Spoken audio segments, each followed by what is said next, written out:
बढ़ते क्षेत्रीय तनाव, चीन की आक्रामक सैन्य गतिविधियों और पाकिस्तान की सीमा पार साजिशों के बीच भारत अब किसी भी खतरे का जवाब देने के लिए पूरी तरह तैयार हो रहा है।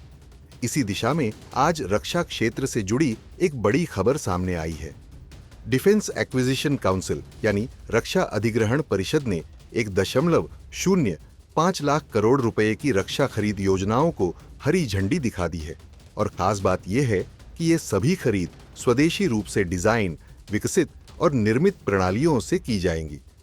दरअसल 3 जुलाई 2025 को रक्षा मंत्री राजनाथ सिंह की अध्यक्षता में डीएसी की बैठक हुई, जिसमें 10 बड़े पूंजीगत रक्षा प्रस्तावों को मंजूरी दी गई।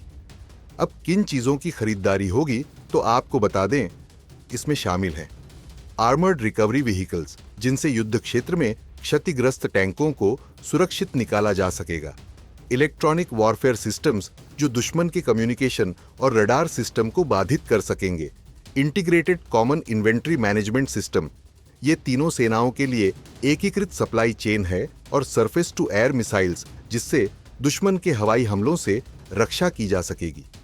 इन उपकरणों से हमारी सेनाओं को बेहतर मोबिलिटी, रियल टाइम लॉजिस्टिक्स और सशक्त एयर डिफेंस मिलेगी। इसके अलावा नौसेना से जुड़े अहम प्रोजेक्ट्स की भी मंजूरी मिली है, जिनमें मोर्ड माइंस हैं जो दुश्मन की पनडुब्बियों को रोकने के लिए होती है। माइन काउंटर मेजर वेसल्स हैं जो समंदर में बिछाए गए बारूदी खतरे को हटाने वाले पोत होते हैं। सुपर रैपिड गन माउंट, ये युद्ध पोतों के लिए तेज गति वाली कैनन होती है। और सबमर्सिबल ऑटोनोमस वेसल्स, जो पानी के नीचे चलने वाली निगरानी प्रणाली होती है। ये सभी कदम इंडियन नेवी की तटीय और समुद्री सुरक्षा को और मजबूत बनाएंगे, खासकर इंडियन ओशन रीजन में, जहां चीन अपनी पकड़ मजबूत करने की कोशिश कर रहा है। ये सभी खरीद by Indian indigenously designed, developed and manufactured श्रेणी के तहत स्वदेशी रूप से डिजाइन, विकसित और निर्मित प्रणालियों से की जाएंगी। कुल मिलाकर इस कदम से हमारी सेनाओं को और मजबूती मिलेगी।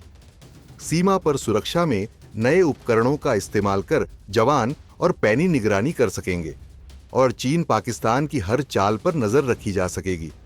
भारत सरकार के इस कदम पर आपका क्या कुछ कहना है? कमेंट करके जरूर बताएं। ब्यूरो रिपोर्ट, भारत तक।